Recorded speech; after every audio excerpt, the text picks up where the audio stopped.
you think today young people think too much? I don't think they think too much. I think they feel too much. Thinking is good. Feeling too much is not good. Because you feel a lot unnecessary emotion that affect here. Then it causes you to make wrong decision. So guard your feeling. First of all, you need to say yes, even when you don't feel ready. And I realize a lot of people take 3,000 years to think whether they're ready. If you don't even say yes, how can the environment train you? I don't think being leadership is you need to have the loudest voice. You need to know everything. Honest, brutal answer, leaders don't know everything. Catherine, can you introduce yourself to us and tell us what's so important about what you do? My name is Catherine. I'm the CEO of Santan.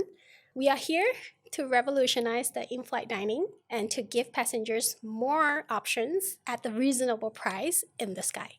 So yourself, actually tell me a little bit, where were you from actually? As in, where was I born? Where you grew up? In KL. But my dad is from Penang, my mom from Perak. I understand that your background when you were younger, it's quite financially difficult. Can you share with us a little bit about your family's situation back then? Okay, so I grew up helping my mom selling fruits at literally a pasar. So in the morning, it would be pasar.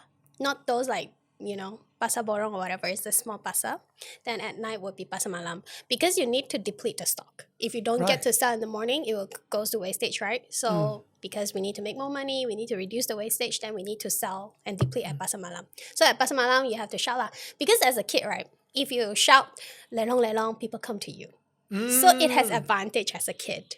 Yeah, I learned that since very young. Wow, you learn your resources fast.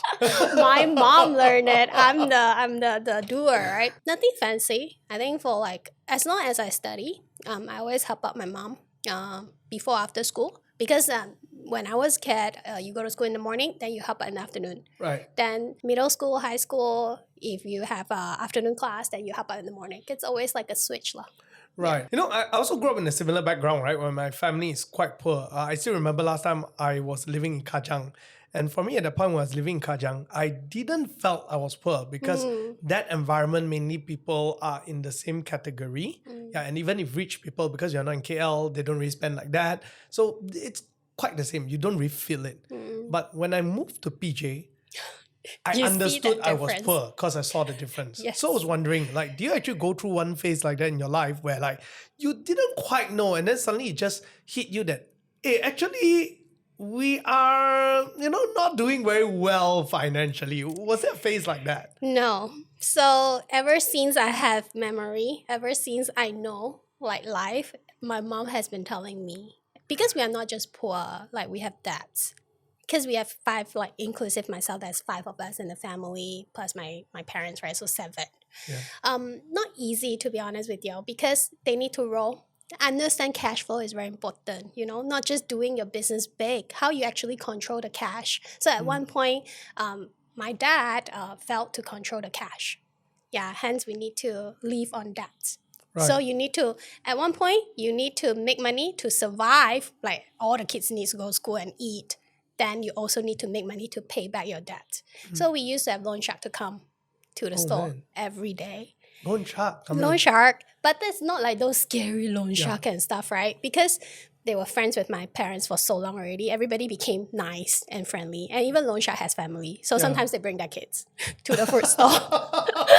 Hey, follow Papa, let's go collect that. And at one point, my mom would be busy attending to the customers, right? Then I know, I see the uncle come, then I just go and take out money from the drawer and give to the uncle lah. Because you already know every day how much you need to pay back. You know what the biggest money conversation I hear all the time is this. If property prices in Malaysia just keep going up, how are we ever supposed to afford a home? And honestly, they are not wrong.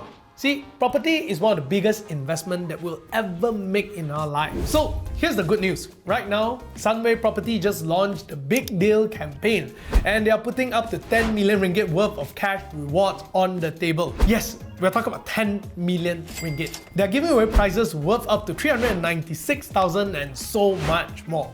Think about it this way. If you're already going to buy a property, why not get rewarded for it? That's like lowering your upfront costs and getting a bonus at the same time. This offer is available for 16 signature projects and 5 new launches across Klang Valley, Johor, Penang and Ipoh. And here's the plus side. If you ever have a trouble figuring out which home suits you best, well, Sunway Property has this 30-second fun quiz that matches you with the dream home. Just take the quiz and let it guide you to the right choice. Check out the link in our description to learn more. It's quite interesting, right? Now that you look back during those days where how you're able to face that adversity in a very naive manner, not even knowing that you're in problem. It's like because you grew up within like the problem. that, yes. And now that you look back, do you think that that part of your life shaped a lot of your worldview? Definitely, to be honest with you. Like you said, you didn't realize when you were a kid, you just live through every day, you know, okay, this kind of commitment you need to serve. You didn't even know it was commitment before, right? Only when you grew up, it's like this cash flow commitment, not just making money, making revenue, but also like paying back and stuff like that. I never thought it's adversity, to be honest with you. Like when people say, it's very difficult. I never thought so. It's just day to day lah. And then you work hard, you stay grounded, you do your best. I think, truthfully, if you ask me one thing, right, that stays with me and what shaped me, I think is that you just stay very grounded. Every day, be it good or bad, that happened to your life, you stay grounded. Yeah, just fight through. Do your best every day. It will be okay. Really. Yeah. Don't think so much, right? Just do, right? Exactly. Yeah, I think that's the interesting thing that we have when we grow up in a poorer family because you're already used to it.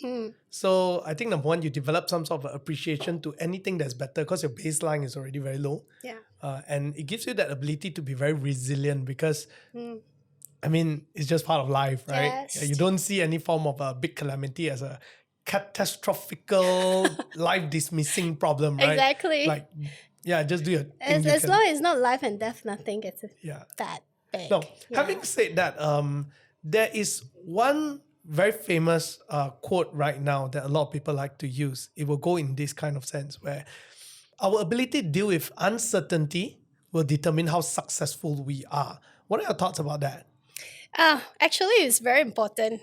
Be it, how can you live in ambiguity and still succeed? Yeah. So I love that. Yeah. It's literal. The world is very uncertain, right? We are almost very uncertain of the uncertain now, isn't it? But how people can thrive is actually a lot of your inner power. Not how much is in your brain, knowledge, whatever. You have ChatGPT. Cannot beat that, man, right?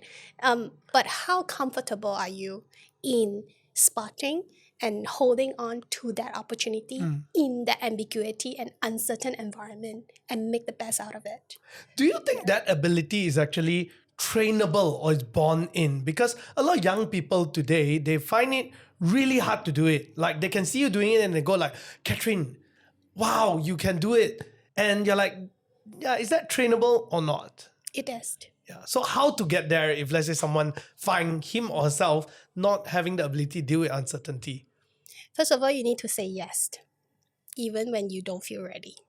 Wow. And I realize a lot of people take 3,000 years to think whether they're ready. So if you don't even say yes, how can somebody train you? How can you train yourself? How can the environment train you? Even the environment, the world gives you the opportunity, you don't take it, there's no training, literally. So it's very simple. Just say yes first. Find that courage in you to say yes before anything else. Can you share with me when was the first time you said yes before you were even ready? I mean, Tony interview is one of it. He was looking for an EA. I didn't submit my CV or whatever. Somebody recommended me. Somebody from the management recommended me. First of all, I didn't even know what's EA. You didn't even know who's Tony, right? Yes, I didn't even know who is Tony. I asked who is Tony, which Tony, literally, right? Then I Google also, what's EA? But back then, how many years ago? 10 years ago, this is not even a very common position. I think even until today, right? I think it's after that Netflix drama House of Cards. Then only people knows what's chief of staff, what's EA, right? But back then, what's EA? Everybody thought EA is PA. So I tried to Google. I couldn't find an answer. What literally is an EA job scope? But I say yes for the interview. That's number one, right? Even don't even know what's the job scope. Yeah. Number two, when Tony said, okay, you got the job. I'm like, okay, I just go. That's another second yes. And honestly, it takes a lot of courage to, now that I think back, right? What's in my mind that I thought I'm ready? I'm not ready at all. I don't even know this entire thing. I just say yes. And then I learned. Yeah, I remember hearing from your last podcast from Aperture. You mentioned that after you said yes, the next thing they told you is tomorrow we are flying to London. Yeah. Yeah. And can you share with us about that journey? Because I think that would really bring out the whole, you said yes to something that you don't even know what you're getting yourself into, right? Yeah. Can you just share with us in a more detailed account actually what happened? After Yes, he after said, you got up the plane, right? yeah, it's okay. He said, okay, tomorrow we're going to London. When he interviewed me, it was at like 4-5 in the afternoon, right? 6 o'clock, the office closed, right? Tomorrow, he's literally talking about tomorrow morning. So you imagine the hours that I have in between to digest and process and pack my luggage. I don't even know the weather. I've not been to London. My first time to London was with Tony, actually. So I don't even know what to do, what to prepare, what's his schedule, why am I going to London? I don't even know. Right? Because a lot of people will say, why do I have to go to London? What do I have to do? I didn't even ask. I just pack. Then he texted me at night and said, okay, tomorrow, meet in the plane. I was like, meet in the plane. Interesting, because a lot of people would say, we meet at the airport. Which plane? Yeah. Everything all right? Yeah. Are we meeting at the airport, right? What about my tickets? I did not even ask, right? So I went and asked the PA, Tony's PA, like politely and very nervously, to be honest with you, right? So I said, okay, what's the plan tomorrow? He said, just go to the airport, just board the plane. Yeah. And then Tony said, I see you in the plane. Then okay, I thought I see you in the plane. It's like I see him in the plane, right? Then little do I know, he sits in, I think, first class or business class. I sit in economy, right? How can economy go to business class? I need to see Tony in the plane. That's my thing, right? So I go and talk to the stewardess. Like my boss is in that seat configurations, right? Then I say, hey, please, I really need to meet him. I won't disturb anybody like other guests. Yeah. So, okay, then I said, can you also let me know when he's awake? Right. Yeah, because I don't want to disturb if he's resting or whatever. Wow. Well, the crew is very nice. Like, she literally remember me. And then she'll come to my seat and say, okay, I think now you can go. Then I've faster go and meet Tony in his seat. Then he gave me, I don't know, 10, 15 things that I need to do. Was there even a, how are you doing? Are you feeling better? No. Or just, here are 15 things? He said, okay, I need you to help me do this, blah, blah, blah. Oh, he asked me, did you bring a pen and paper? I said, yeah. So I need you to do these 15 things. Okay, finish already? They said, later, we will just, some sort along the way that we'll keep in touch, like that. We'll keep in touch. Yeah. Then I was like, okay. Then I just go back to my seat and I look at the 15 things. I don't even know most of the people that are involved in these 15 things. Right. Yeah. And I understand that one of the things in the list, it's a big ceremony that you got to organize, right? Oh, yeah, and it's yeah. one of the 15 things. So Yeah, now yeah. I'm starting to wonder, actually, within that 15 things in the list, for a normal person, they would expect it to be very small little things like pick up this for me, that kind of things. But now it doesn't sound like it is that No. case. It sounds like it is 15 very important tasks that Projects. usually take a team to Yes, handle. yes. Can you share with me, like when you looked at that list, what's the first thing that came to your mind? Honestly, I look at it, I was like, what is all this thing? First of all, like organize, to be honest with you, even when he said pitch at palace, right? I don't even know what it is. Maybe my spelling is even wrong. Pitch at Palace.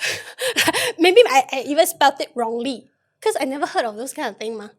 Very brutally honest with you, right? Then one of the things is check my email. Give me a summary of every single email. Actually, I think how I can so quickly get to know everything and everyone in the company is through his email. Right. His email is insane. A lot. Crazy. So I had to summarize every email. And that time got no chat GPT, No. So I read every single email that is like crazy long essay. I hate essay email. That's now it gives me a habit. Please don't write long emails. No one's going to read it. Guys, right? One big advice. So I have to summarize into one sentence. Maximum 2-3 sentences for him. And then I will pick up those that need his attention, those that don't need, but I think maybe you need to know. Like I categorized it, right? Then from then, I know, oh, actually, pitch at palace don't spell like this. It spells like, because there will be people talking, Right. like from the royal family. Send him email. and talks about like, you know, oh, this is this. Of course, it's not going to be the one that organize and do all the work, right? Then, yeah, that's one of it lah. Then, of course, like, honestly, when I get to London, I don't even know where's Tony. Right, the moment I got off the plane, he's gone already. Do you even know where you're going to stay, where you need to go? So the PA told me, go stay in Twin Hotel in Paddington. So back then we had a Twin Hotel. So I have to find my way lah to go to Twin Hotel. I've never been to London. And you never even asked like, how do I claim this? Do I claim this? No, Who not pays? at Do I have a all. credit card? Not at all. You just have to figure your way out. Yes. Right? And then I went to the hotel. I did not get in touch with Tony because he said, oh, let's keep in touch. Right? I didn't get in touch with him. So I was quiet for the whole day. It's practical because I don't know man, that I need to like text him and like update him on anything, you know? Yeah. Then the PA was like, hello, are you there? What's wrong with you? Why are you so awfully quiet? That was my first scolding. Oh. Yeah. Yeah. Oh, They were like, what's up? You don't need to tell us where your whereabouts, what are you doing? Right. See that? Okay. I think there's a lot to unpack there, right? Now, Yeah. the first part is this. When you went to plane, he gave you 15 things. And there's no instruction, or even I would say that the instruction is not that clear either. Right? Many people at that point will say two things. Number one, I'm not prepared for this. I'm not trained for this. Number two, they'll say that it's your fault because your communication is not clear to me. It is not mine. Right? Like, for example, we'll stay in touch. Yeah. That's a very ambiguous statement. Now, for most people today, they will just straight away say, this is bad, right? This is a bad working environment. It's toxic. Everything else, right? Yeah. Okay. How did you handle it at the point? What was your perspective at the point? Were you angry? Were you, upset or what? No, I wasn't angry. I wasn't upset. I was just trying to look for a solution immediately lah. I was trying to like, okay, this is the problem. How can I solve it? Very simple, straightforward, linear thinking. No like emotion at all. Because like when the PA told me, oh, where are you? Why are you so quiet? I didn't feel like, oh shit, I'm being scolded. I feel like, okay, I need to tell her. I need to update her. I take it professionally that if you don't tell people where you are, what you're doing, how would people know, right? So I don't have that emotions of me thinking that, oh, it's very toxic, you didn't tell me, blah, blah, never. Yeah. Do you think today young people think too much? Yes. No, I don't think they think too much. I think they feel too much. Oh, that's a good one. Yeah. Thinking is good. Feeling too much is not good. Because you feel a lot unnecessary emotion that affect here. Then it causes you to make wrong decisions. Yeah. Yes. So guard your feeling. Do you need to feel like this actually? Is it necessary? Is it even important to feel like this? Yeah. That's not the problem at hand, right? Yeah. The problem at hand is I need to update him. Yes. That's it. That's it, right? Because we are in a working environment. Just be professional, get things done. That's a good one. That's a very good advice. Now, another thing I want to ask you is that when you look through his email, you were saying that you pick and select what do you think is a priority to him. Now, I think that is extremely challenging for a lot of young people today, or don't say young people, for many people, right? Because number one, you just found out who's Tony one day ago. Yeah, although you worked for him for a year. And which I'm surprised that you didn't know Tony Fernandez is your boss. Never met him in the office. Yeah. Okay, I can suppose it's a common name, Tony, right? Yeah. So you just found out who he was one day ago. The next day itself, you boarded on a plane with him, which means it literally is less than 24 hours. Yes. And you were just a fresh grad. Yes. Most people will not even know how to summarize all those things into buckets of information according to priority. Weren't you scared that you may have categorized it wrongly and you'll get a scolding, or you may have done things wrong? Because I believe that's one of the very common things that a lot of people today, if you give them some sort of a more ambiguous and complicated task, that's where they will get straight away stuck at, right? Like, hey, how do I know whether this is right or wrong? And by the end of the day, when you approach them, they'll tell you, actually, I don't know what to do because I don't know what's right and wrong. Yeah. So how do you manage it? You are absolutely spot on a word called stuck. I don't want to be stuck. So I try everything. I know that I'll get scolded. Of course I'm scared. right? Who won't? You go into something that you don't know, and then you're engaging such a big person, influential person. Of course, I tried my best. End of the day, we are all human. People can see whether you're trying or not, and people will be empathetic, even though you make mistakes. That's why I say if you want to make mistakes, make it as early as possible in your life, because people will forgive you. People will give you a second chance. The problem is a lot of people feel so scared they stuck, and then everything stops. So it's all about progress. Don't let it stop. Let it continue to unfold, even though there's a lot of fear. So when you showed him the first time that priority list, do you got everything right, or were there things that were wrong? Of course not. Of course not. Even summary of the email, right? I didn't know you need to summarize into 2-3 sentences. I summarized like a freaking paragraph, right? He's like, hello? I asked you to summarize my email. Why you give me back my email? So only I realized okay, the expectation is like this. So now, go back. I want to bring up this one thing, right? When you say ambiguity, I don't have JD, when I got interviewed into that job. He didn't tell me at all what's my expectation. So a lot of people these days, they wanted like these 10 things that you want me to do. Outside of it, I don't do. And then if you're not clear enough, I also don't want to do. So how can you live up to the dream that you want? Yeah. That is making the best out of the uncertainty, out of the ambiguity, and learn along the way. It's okay. It's okay being scolded. Yeah, if people still want to talk to you, means you got a chance. The moment people stop talking to you, that's it, man. Yeah. I think what you said was very true, right? A lot of people today, they see a lot of things very transactionally, which means that if I put one effort, I should get another result in return, and it should be within expectation. But it seems like your whole journey here up to today, it was just a lot of uncertainty. The only thing certain is what you can do. Yeah. And there's no certainty of whether what you do is right or wrong, or will it be met with rewards, right? Yes. And if I were to trace back all this, hearing back from a story, I think you were very often dealt with cards that were not of your own decision. Yeah. Right? And you just got to make do. And if I were to trace back for you, from what I heard, it would be the time when you went to the medical school, you did quite well, but you were forced to come back. Can you share with us that whole journey there? What happened? So basically, after SPM, after a year of break, then my sister is finally ready to take on my tuition fee, because she owns a bar in the States, right? So of course, it's her promise to my parents, because my parents can only send one kid overseas. And my mom has always wanted to, send the kids to America. Of course, back then, they think that it's a better country, you get a better life and whatever. So I went to the States, studied very hard, honestly, for that 2.5 years.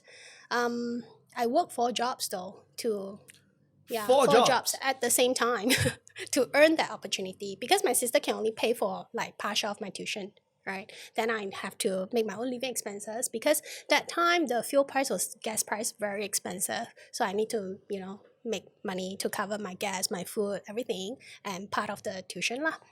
Then I think almost very close to me getting the results of my final semester, then Lemon's brother, subprime mortgage crisis. So her business went really south, right? And they were also suffering, to be honest with you. So she told me that they really tried their very best.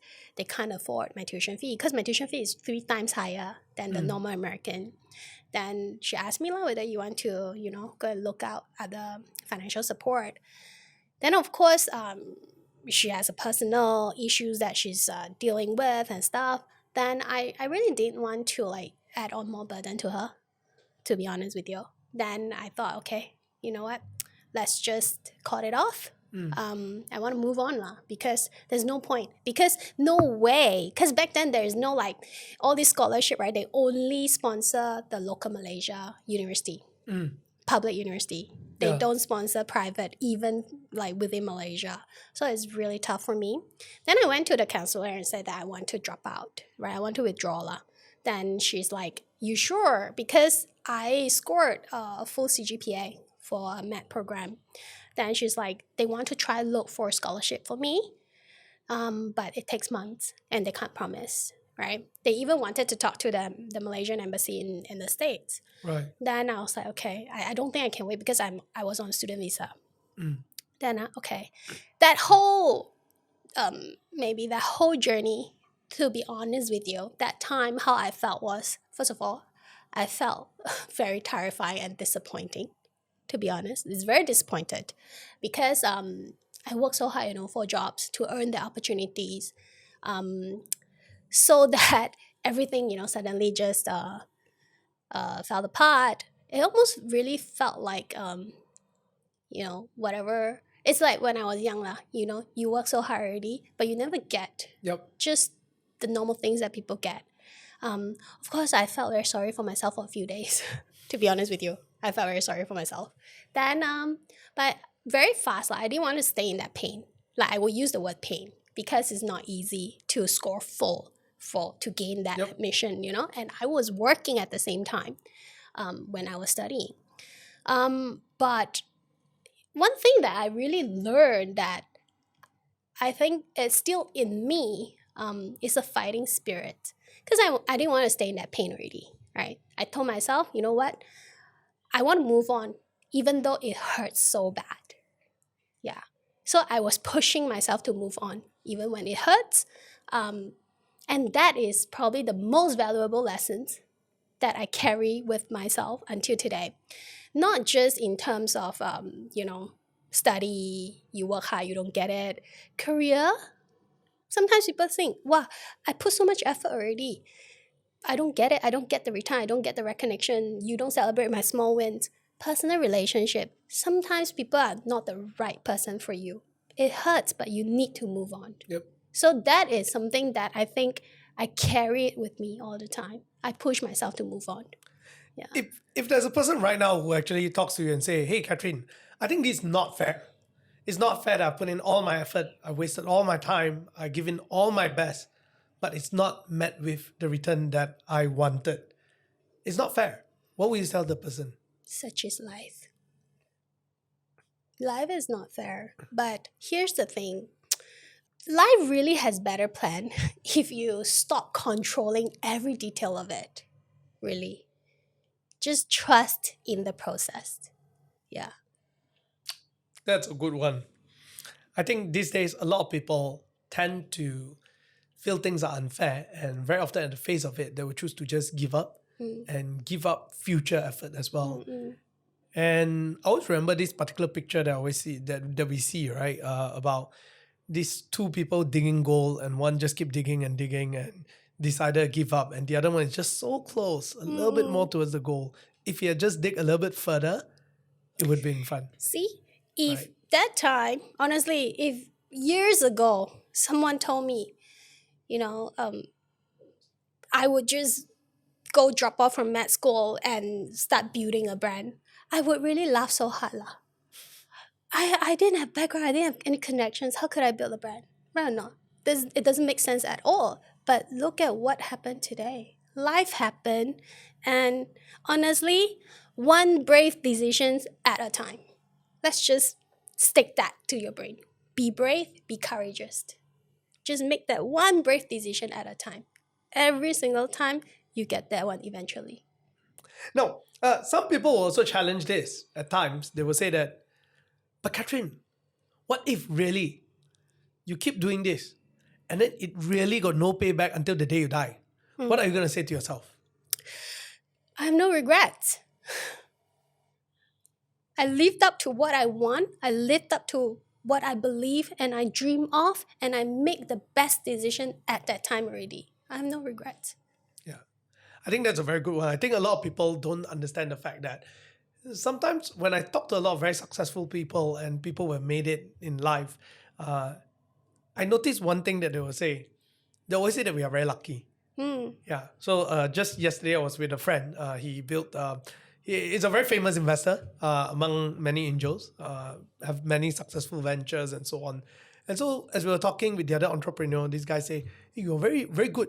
And he said this one thing, I'm not an investor actually. You say, I'm actually just very lucky. And then we all look at each other like, yeah. Yeah. But as much as sometimes other people may see it and say that, hey, this guy acting humble, but I can really understand that he's actually not, because for many of the people who did well, they were actually just thinking about that moment. What is the best decision that I can make? And they're fully aware that the future is not within their control. They can only do certain things to influence, right? Yeah. And I think that for younger people, the sooner we accept that, Yeah. the better your life will be. Yes. Yes. To just give it all your best and don't expect a parallel return. That is correct. Absolutely. Now, then let's fast forward, right? Later you became Tony's EA. Definitely being a very young person at the point, being an EA, and I suppose many people expect you to fail. That's for one. Yeah. And number two, because the things that you need to handle is literally an extension of what he needs to do.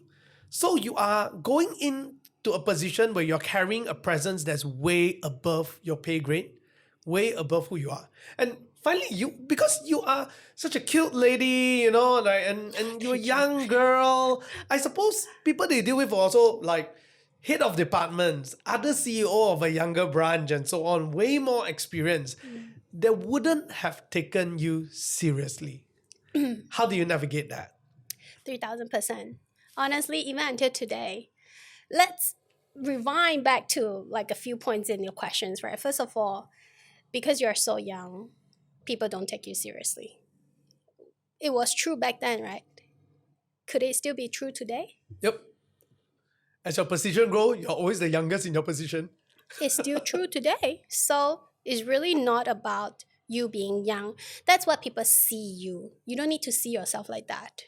Hence, I always say, if you don't discriminate yourself, no one can discriminate you, because you give people the power to label you like that and you believe in it. So break the stigma in you. Number two. Second of, like, people think, oh, you are the EA, you are the chief of staff. You're supposed to be the boss's voice, right? To make decision. Truthfully, being EA, I don't think you can make decisions. I think a lot of people need to understand the role and the expectations of why a leader or management wants an EA.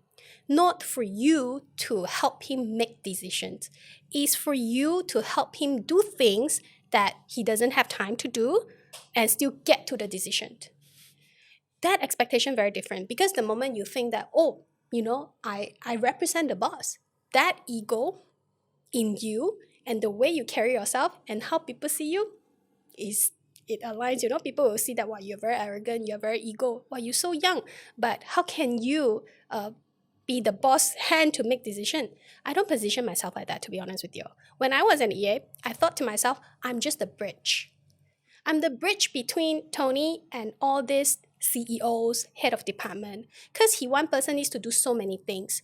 Okay, he will say, I want, let's say, Santan to make 100 million revenue by this year. So if you go and tell the HOD, hey, Tony said, you want to make 100 million revenue, give me a plan. You die. 3,000%. Because the person will think, first of all, you just dropped Tony's name on me. Second of all, who are you to come and tell me to make this?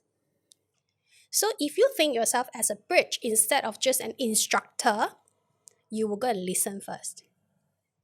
Understand the business first from the HOD. Let people talk first. You be the listener. Instead, because the moment people think I'm the chief of staff, I'm the EA, I go and I talk first. It's not, you cannot approach it like that, right? You don't change your goal. You just change the way you get there. But the goal stays the same. Yeah. I thought that was a very, very good one, right? You said that Tony tell you, hey, I want to sell X amount. And I think here's where a lot of audience, when they hear it, they will think about it as like, maybe he had a very big, long brief with you, with a very clear, detailed plan, and you're supposed to go and execute. Can you share with us? Is that true? Or that statement itself, can you just go and turn around? That's all the brief is? Yeah, exactly. Please go and change, please go and standardize Santan. That's Full all stop. the brief is, right? Yeah. Full stop, right? Full stop, standardized. No more, what nothing what right? is standardized? Yeah. And you need to, that's why you need to when you follow him, you observe him, and then you get into his thought process. That's why whenever now I grew my management team, I always tell them our job is not to tell a team step 1, 2, 3, 4, 5. Our job is to groom them on the thought process. Because the moment they get that thought process, they will become a leader. Yep.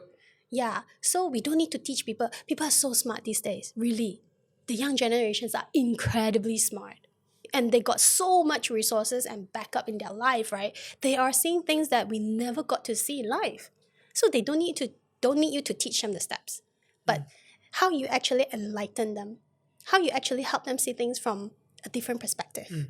And how they actually the things that they return to you will be really amazing, to be honest. No, allow me to dwell a little bit further on that as we're talking about young people today, right? What do you think is the biggest problem of the young workforce today? Honestly, I think they're very community driven, but I don't think it's a problem. And again, I don't know why everybody label the young generation, like the Gen Z, is a problem. To be honest with you, when we work with older generation, they also think we are a problem, Yep. We used to be a generations of problem to the older generation, the boomers. So I don't think there's a problem. I think that we see things from very different perspective because of the resources, the background that we have in our own generations, right? Because the Gen Z is so filled with so much information. And of course, they're very community driven. A lot of people would like to say they have identity crisis, the Gen Z. We also, at one point, that generations that we had identity crisis. When we were teens, when we were uni student, fresh grad. Yeah, definitely. When the boomer look at the 80s, the 80s like strawberry, you cannot touch them. We used to be labeled as the strawberries, right? I don't think that's a problem with them. It's just different perspective of life. And we need to learn to accept them and to really harvest the power and the talents in them, just like when the boomers gave us the opportunity. Yeah. So let's go into that, right? Now that you work with a lot of young people as well, having a team, and I believe it's not just your own team, but because by the virtue of being an EA to Tony, you actually have to manage a lot of things and get things done, right? So how do you teach them that thought process? Because I believe you're right. When it comes to younger generation today, many of them are very smart. But how do you make sure that they learn how to think? Because I believe that will be the hardest part in the whole process. And to a certain extent, the bigger debate also is, can you really train them how to think? And when do you give up training them how to think? Yeah. So let me maybe answer how to teach them how to think, right? First of all, I don't think they need to be taught how to think. They're very good. They just feel too much and think too much. I think it's really to explain to them the why. Because I feel like in our generations, a lot of leaders, they just tell you, get this done. They never explain to you why you need to get this done and why I need to achieve this. They don't show you the long-term plan. I think young generations, right, why they have identity crisis if you think, because they are looking for the meaning, right? Yep. If not, you wouldn't have identity crisis. You are looking for meaning, be it your life, yourself, your work, the things that you are doing.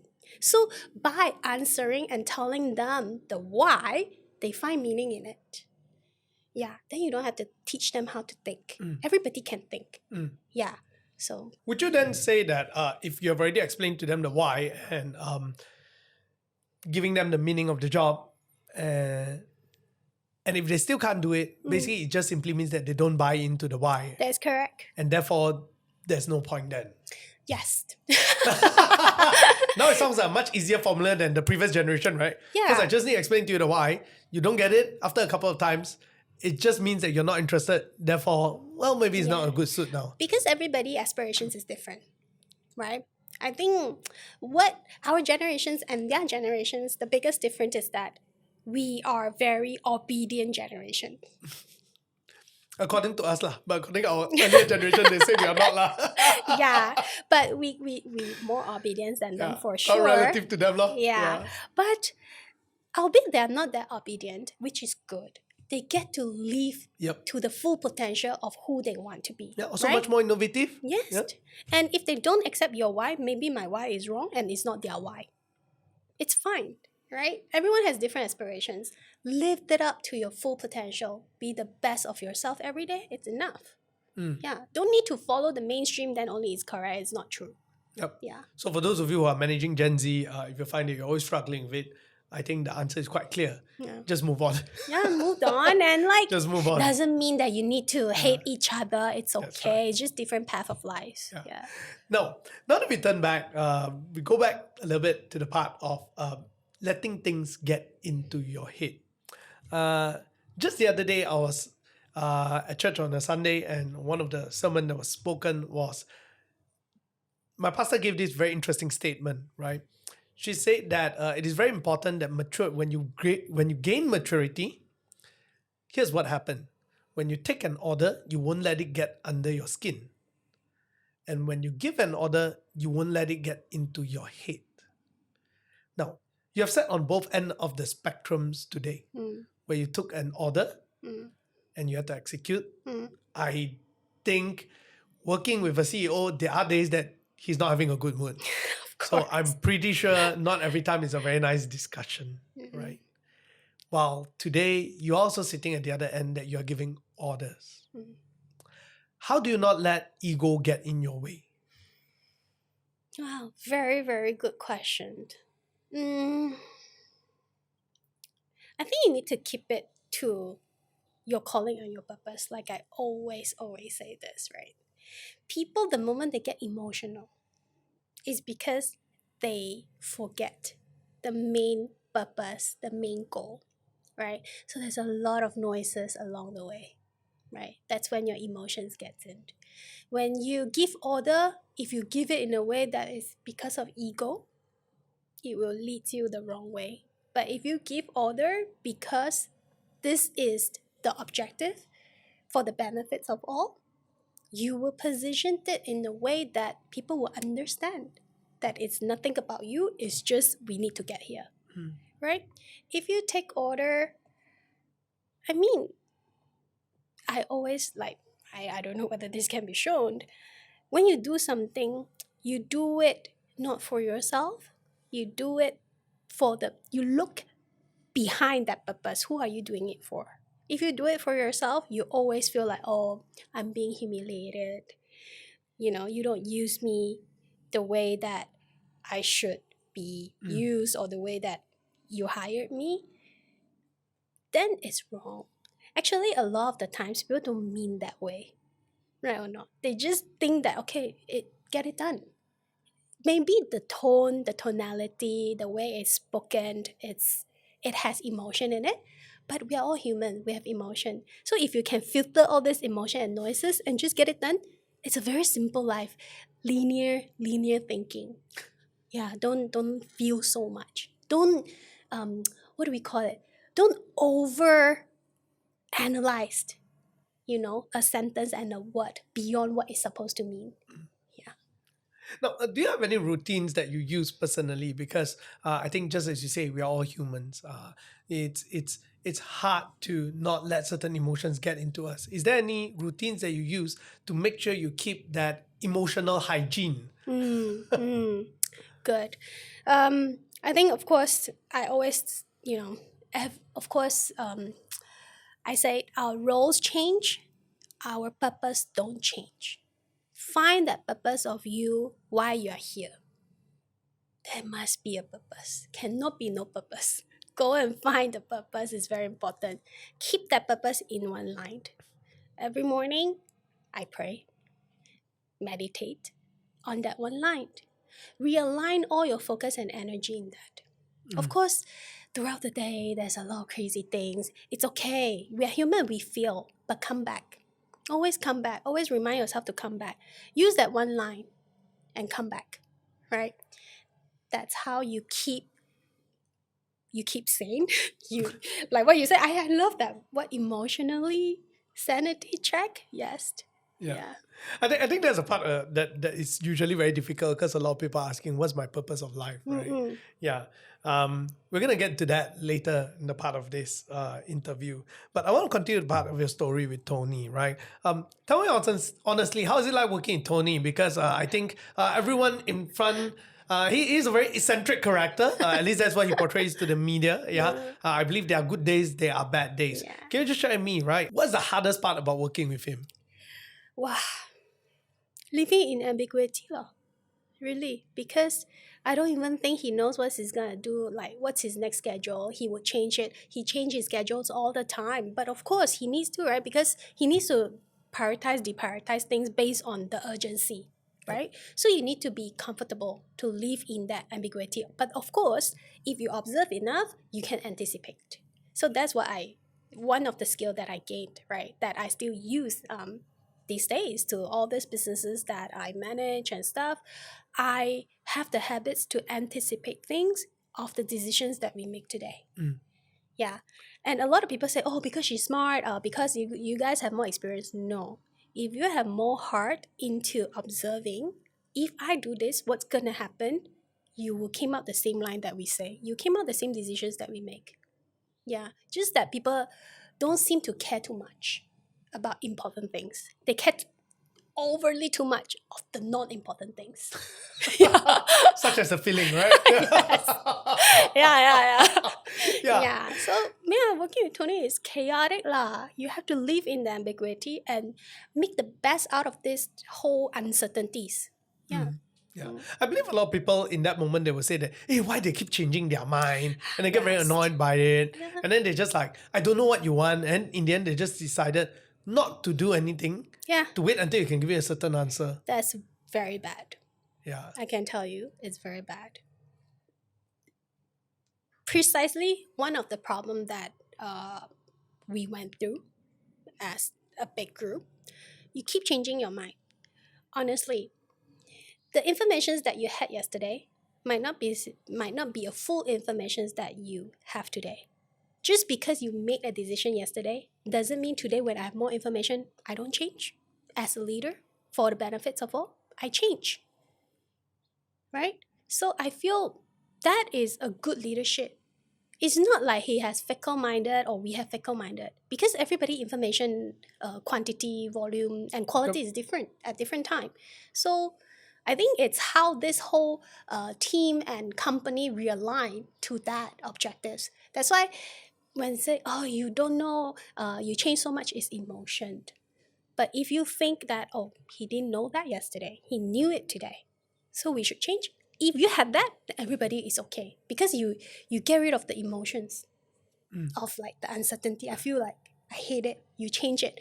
So if you do not do anything until it's certain, truthfully, you end up not doing anything, no progress, it will collapse. Because the moment you do more, even though it's wrong, you are making progress. You're getting more information, you're finding out more information. So the possibility of you getting it right is higher. Then you just sit there and stuck. You don't get anything. Then you're still at zero. Yeah. Right? That's very true. I think a lot of people, they tend to want to stay still. Again, it goes back down to that thing, right? Because you're always in your mind. So if I put my effort, it may be wasted. I see. Yeah.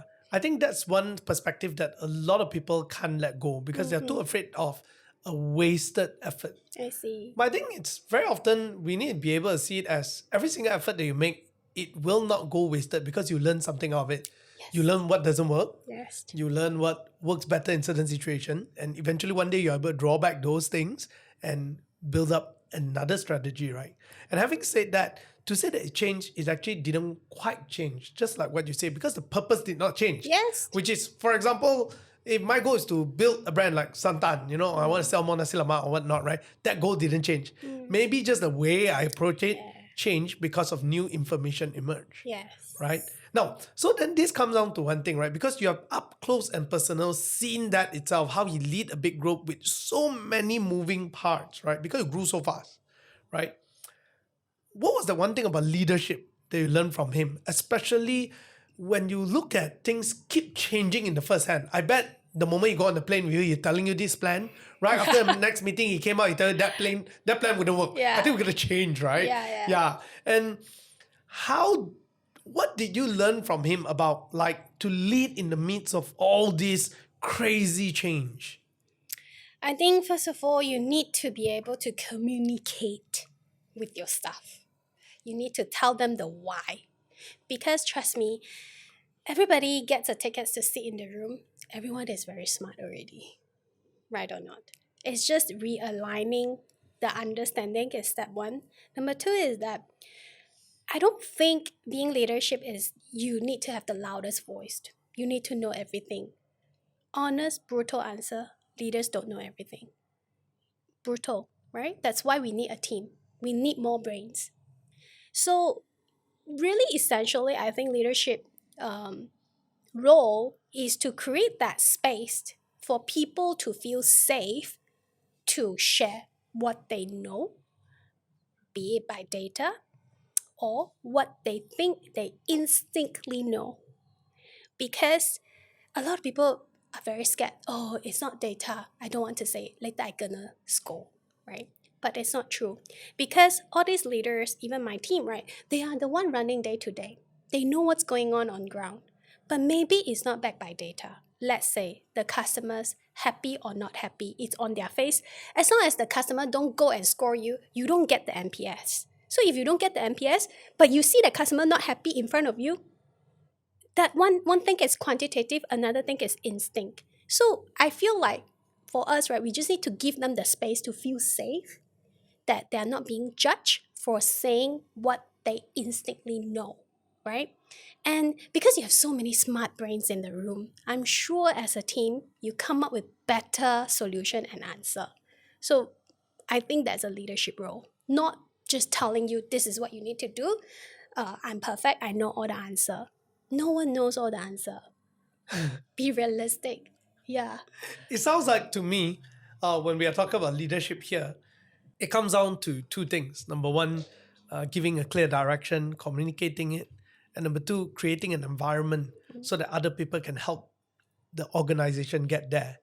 It is less of about being a leader knowing the answer to get there, but rather creating the environment so that people with the answer to get there can work it out to get there. Yeah. Correct. They need to feel safe Yeah. of telling you what they think they know. Yeah. No, for leaders out there who actually will ask you this question, they'll say, hey, actually, I'm really trying to create a safe environment for my staff, but they still don't feel very safe around me, right? Especially like for me, I'm a very loud guy, right? I talk very loud itself. So sometimes when I talk, my team will just look at me with a very blur face. And sometimes they will be afraid of telling me information because when they do wrong, when I tell them off, we tell them off. I believe there's that side of you as well. Yes. So how do you balance between being safe, creating a safe environment, and being a strict boss at the same time? Or maybe not the word strict, but making sure that things go in line to get there? I think there's a myth that I came across recently. A lot of people ask me that questions because I am a leader of being empathetic, to be honest with you. And I think stern and empathetic can coexist. A lot of people think if you're stern, you're not empathetic because you're very strict. I think we do not define stern properly here because being stern is literally be very clear of the do and don'ts, the boundaries, and the goal. So how is that not empathetic? It's just providing clarity for the directions, which everybody needs. If not, what are we doing here every day in the office? What kind of goals are we achieving? What are the do's that we must do more? What's the don'ts that please don't, right? But we as human, every day there's crazy things happening in everyone's life, right? Being empathetic is really just listening more to people's problem and then give a little bit of leeway. And most important, being empathetic is to help the person, we help each other to come back to my stern goals. Yeah, it doesn't mean being empathetic is that you just let go of everything or, of what we need to achieve. I don't think so. I think it coexists. It makes you efficient and it makes you humane. Yeah. Now, having said that, there's this particular statement that recently I read. It says the difference between being nice and being kind. Where if you're being nice, if you see someone with a veggie stuck in the middle of his teeth, you just won't say anything. But if you're being kind, you will tell the person that there's a veggie stuck there. Yeah. What are your thoughts of this statement and how does it relate back to work? Okay. Very good analogy, right? So nice is very surfaced. And I always say, you are only as kind as you think you are if you do the same thing without people watching. Yeah. So if you just want to show it for people to see, oh, you are this kind of person, you're actually a nice person, you're not kind. Yeah, kind, it has more in-depth strength in you that you have the courage to do what is right for the person's benefits. Yeah. And sometimes that may not be a very comfortable thing to do, right? Yeah. Now, having said that, let's talk about execution and how you build up Santan. I think it's a very difficult feat. When I hear that story and when we see the evolution of how it came out, Santan was basically something that was owned a little piece by every single department head. And by pulling it out into one company, Yeah. it's very complicated because to a certain extent, you're also pulling other people's resources, which in a big corporate involves budget and so on. So tell us, what's the biggest challenge in building Santan, right? And how did you actually convince these people or to give them, I mean, they still have to give in at the moment it's an order, but how do you do it in such a way where you're able to show them that, look, yeah, this is the way to go ahead. And this is not just about what Tony wants, but this is gonna be the results that we're gonna drive, right? How do you gain that confidence on something that people don't see? And in fact, people see as an enemy. Yeah. That's true. I think, again, when we talk about communication, because we all don't know each other, we are just co-worker. The best way to land a common ground is through communications. So whenever people talk about communication, the first word that they think or it came to their mind is talking. Actually, it's not, it's listening. And I always believe that people sit in that positions for so long, they built the department, they already know the business inside out. So I give the benefits of doubt, wouldn't these people also thought it could be Santan could have a much better or greater potential than what it is now? Because we always come into the conclusion that they don't know. They don't see a big picture. How do you know they don't? So by asking and listening of what their thoughts about this brand and what could this brand be if today there's no AirAsia, trust me, they will give you a better answer than your strategy. That's a very interesting one. Because when you have to bring Santan all under one particular company, like we mentioned, right? It is really about, it's like taking away other people's baby. Yeah. Yeah. That's true. Yeah. Very true. And the way that you are telling us about it, it is also void of who you are. It's not about your idea is better, right? Yeah. You seem to have this very interesting positioning whenever you go in and deal with this kind of interdepartment thing. Like from the start itself, you talk about you're just a bridge, and taking over Santan, it was not about, hey, Catherine has the better idea, and because I'm having an order by Tony, none of that in the Yeah. hint of it. Mostly it's just, hey, what we can do with it, or Yeah. what this can be. What do you think? Yeah, what do you think? Yeah. Right? You seem to see like you're a steward of the whole thing That's rather correct.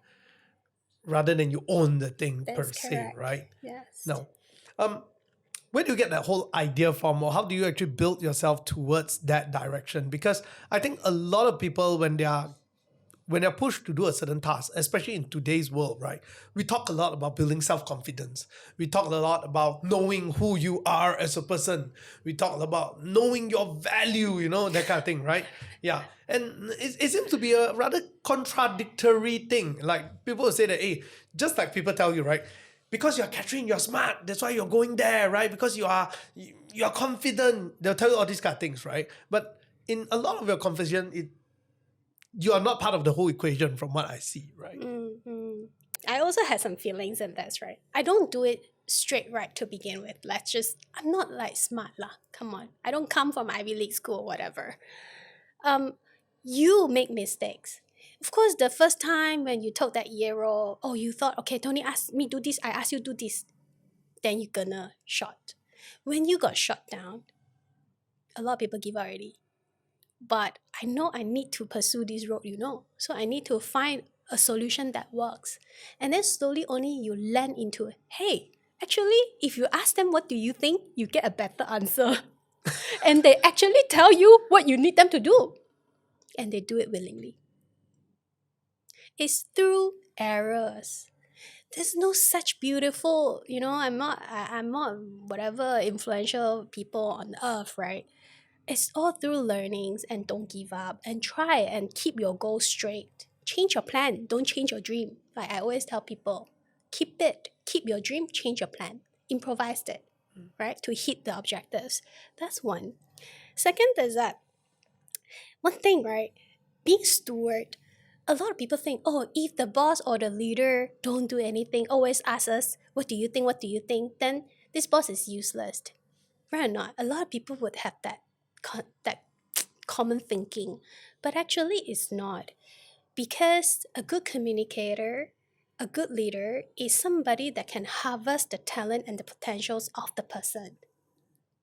Yeah, being a leader is actually harvesting potential. We are steward actually. We are not the doer. We are not any smarter. Yeah. That's a good one. No, having said that,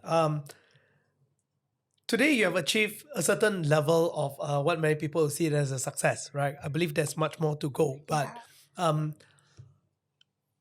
believe now that you look back, you realize that there were a lot of things that you said when you were younger in the job, especially up to today, maybe may not have really changed, but people respond to it differently. Okay. Yeah. Yeah. Because of the position you're in, Yeah. because of who you are today, right? Because of you had the result to prove. But a lot of things that you say, I don't think it quite changed, because the moment you walk in the door, the way you responded, I was just telling you, you sound exactly like your video. Yeah, every single response of it. Yeah. So what are your thoughts about this? Because now that you look back, what lesson do you learn out of this? Because you didn't change, but the world look at you differently. They respond to you differently just because of who you are. Such is life. Life is not fair. It is like this. You need to embrace it. And you cannot think that, wow, it's so unfair because she's that's why she get this kind of treatment. But such is life. You would yourself want to be in that position one day. But like I say, I cannot change how people want to respond to me, but I can hold on to who I want to be. I know I have this power. I know I have this authority. I even more so need to be so much more grounded than before. Yeah. Imagine, if I say things with the same tonality, so straightforward, like I used to be, then people would perceive it differently, to think that, you see, she's so arrogant. Actually, it's the same message, same tonality. So now, of course, I feel like I'm more mindful. To be honest with you, I'm more mindful of how I can affect people's emotion. I'm not so concerned over my own success or my own achievement. I'm not so concerned. I'm very concerned if the way I impact people. I'm very, very concerned, because I don't want to affect people in a wrong way, in a negative way.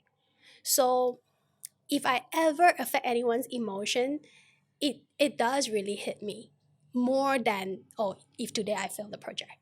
Because I don't know how that person would react to what I say, right? And how he or she would take it a wrong way, and that affect his or her life decision. That's why when you are put in that positions of authority and power, you need to be even more mindful to not abuse it, to be responsible for what God and life has given you. Yeah. No, quite a long time has passed for your whole career up to today. How much of that fruit salad girl still remains today? Always 3,000%. 3,000%. Because I honestly love that girl, to be honest with you. I think that girl reminds me of, you need to stay hungry, regardless where you are, what positions in life you are in. Literally and figuratively, you need to stay hungry. And that girl didn't have fancy clothes. She had the grit, in her. And whenever now, of course, life gets better, right? Whenever now that life gets too comfortable for me, I always remind myself that, that girl, she would give anything just to have the opportunities that I have today. That's why I need to really be mindful and and give that positive impact to other people and help raise others whenever I can. Yeah. Now, for the audience out there, to end today's show, right? If there's anyone who want to work with you or anyone who wants to be mentored by you, and they ask you, what are three things that I need to do to be able to be successful or to live a happy life? What would it be? I think you need to have the courage, number one. A lot of people talk so much about their dream, but they never really have that courage. They don't find that fire in them that just do it, just say yes. Just say yes first, right? That's number one. Number two, you need to have the grit and the resilience. Two, you fail, you pick yourself up, you continue. You look and focus, laser focus in that long-term goal that you want to achieve. Keep continue to do it, irregardless what happened in between. Filter all the noise, focused, right? Number three, you need to stay grounded and humble. I think humility is very, very important in life. The moment you think you know it all, that's when everything falls apart, guys. Really, staying humble is very important. So that would be the three things, I think. Fantastic. Yeah. Now, since my show is all about money, I have to ask you about Yeah. money as well, right? Okay. So, you're from a family where money was a lack Yeah. resource, right? And today, definitely, life is much better. How did your perspective towards money change along the way? And what's your perspective towards money when you're younger like? And today, what's the difference? Wow. I think money to me before was like a survival kit, right? You don't have it, well, you really poor thing, man. Now I feel like money is a tool that you can scale, you can use it to scale and transcend that impact over time. You can use money in such a way that create bigger impact that can transcend over time, beyond your time. A lot of people just see their own life in this life. What about after you? How was that money used after you? I think that is bigger purpose to it. All right. Thank you very much, Catherine, for you. joining us on the show. Thanks, Love this session. Now, for those of you out there, if you want to reach out to Catherine, is there any way that they can reach out to you? Follow my Instagram, Catherine Go and Santan. Yes. Yeah. Follow Instagram, her Instagram, Santan and Catherine Go. Yes. I follow her myself. Yeah, I love the you. content. Thank you. Fantastic. Thank you. So thank you very much. Thank you, Peter. Thanks.